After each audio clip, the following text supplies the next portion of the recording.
వేరే కాలర్ ఉన్నారండి, కాలర్తో మాట్లాడదాం. హలో హలో నమస్తే అండి, మీ పేరు ఎక్కడి నుంచి మాట్లాడుతున్నారు? నేను కాకినాడ జిల్లా జగ్గంపేట నుంచి మాట్లాడుతున్నాను మేడం. మీ పేరు చెప్పండి.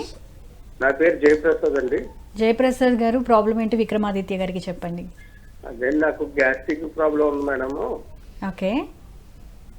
అదే ఆ గ్యాస్ట్రిక్ కొద్దిగా అది నిమ్మరసం తాగమన్నారు కదండి సార్. అవునండి. ఆ నిమ్మరసం హాట్ వాటరా లేకపోతే మామూలు వాటర్ వేసుకుని జ్యూస్ చేసుకోవాలండి? లైట్గా అండి, లైట్గా గోరువెచ్చగా ఉంటే సరిపోతుంది. ఓకే. అయ్యా అలాగే జీలకర్ర కూడా తీసుకోండి. అందులో వేసుకుని మిక్స్ చేయమంటారా? కాదండి, ఇది నిమ్మకాయ జ్యూస్ తీసుకుని ఒక గ్లాసు, ఒక కప్పు అంటే ఒక పేడు, ఫస్ట్ డే ఒక పేడు, సెకండ్ డే 2 పేళ్ళు, అలా పెంచుకుంటూ వెళ్ళండి. నిమ్మకాయ పేళ్ళను పెంచుకుంటూ వెళ్ళాలమ్మా. ఫస్ట్ డే ఒకటి 2 రోజులు, సెకండ్ డే ఇంకొంచెం పెట్టాలంటే వాళ్ళకు ఉన్నటువంటి గ్యాస్ట్రిక్ సమస్య డెన్సిటీ అంటే బాడీని హై ఆల్కలైన్ చేయాలి. దానికోసం అలా పెంచుకుంటూ వెళ్ళండి. 2 నిమ్మకాయలు రెగ్యులర్ కంటిన్యూగా ఒక 10-15 రోజులు వాడండి.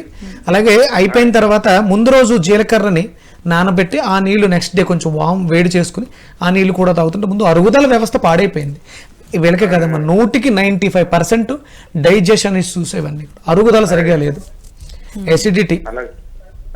అయ్యే మార్పు వస్తుంది, భయపడకండి. నిమ్మకాయని బాగా తీసుకోండి, నిమ్మకాయ చాలా మంచిది. రేపు విజయదశమి వస్తుంది, శరన్నవరాత్రులు, అమ్మవారికి చాలా ఇష్టమైనటువంటిది. నిమ్మకాయలు మార్కెట్లో దొరకడం కూడా కష్టం. నిమ్మకాయ దీపం పెడితే అమ్మవారు కరుణిస్తారు, రాహు అనుగ్రహిస్తాడు అని శాస్త్రం చెప్పింది. అమ్మవారికి మెడలో వేస్తాం. అంత శక్తివంతమైన నిమ్మకాయని తాగడానికి ఆలోచిస్తున్నాం.